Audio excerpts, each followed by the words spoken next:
Hey everyone, I hope you're doing well this morning. Chuck Niemer here.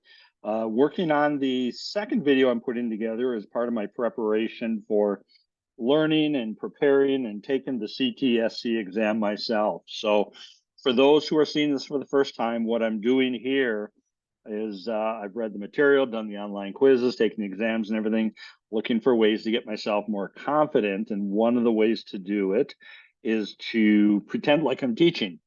And so I'm recording sessions here so I can practice, but also at the same time, if this helps you take the exams, CTSC, or any of the concepts, then feel free to tag along by any stretch.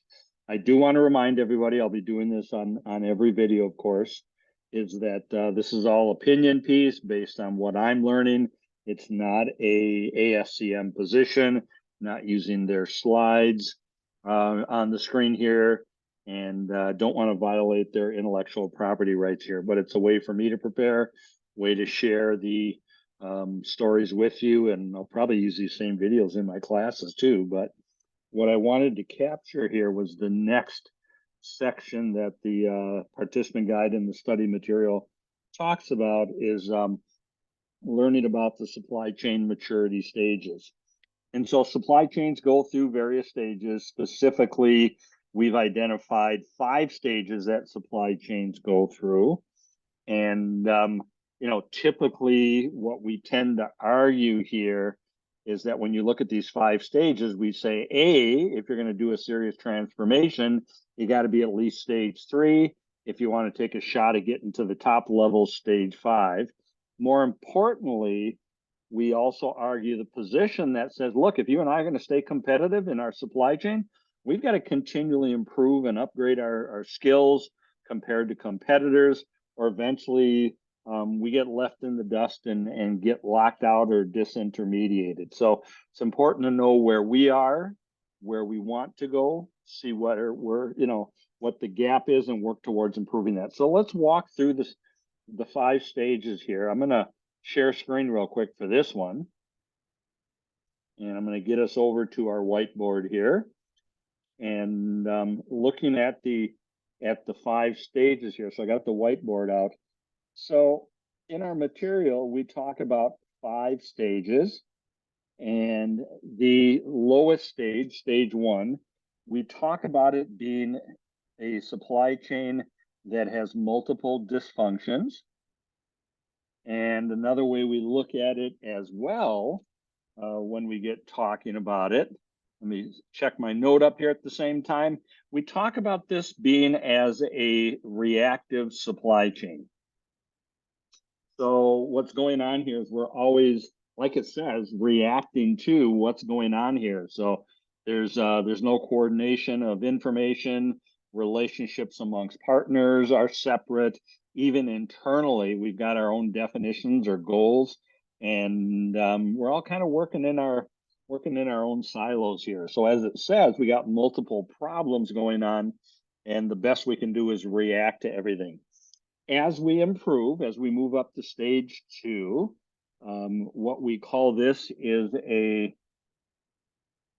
I looked at the definition of it here, we talk about it being a semi-functional supply chain, as well as now we've moved into more of a, we're still reactive, but we're more efficient. And so what has allowed us to go from 1 to 2 is we've realized we can't live in our silos. We've got to start working with each other. Things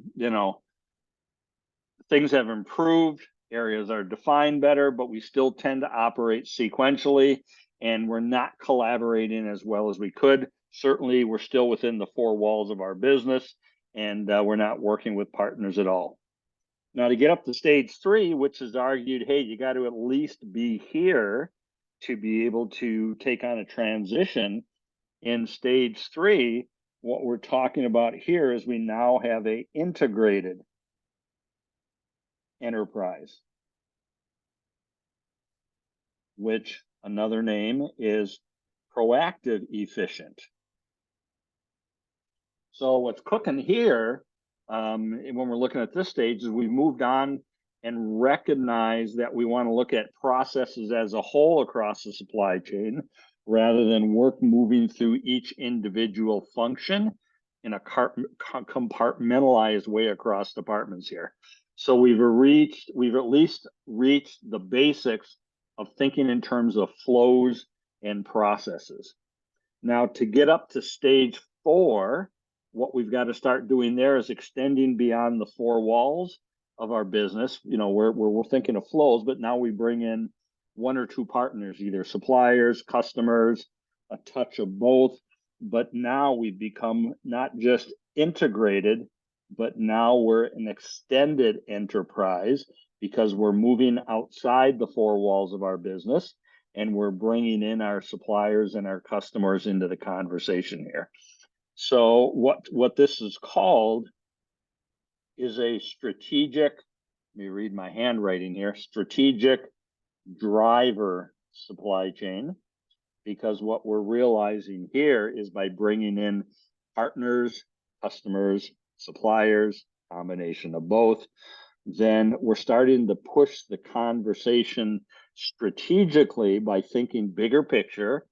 We're driving towards better strategy because chances are we're starting to do this where it's entirely possible a lot of our competitors are not. So we've extended the enterprise.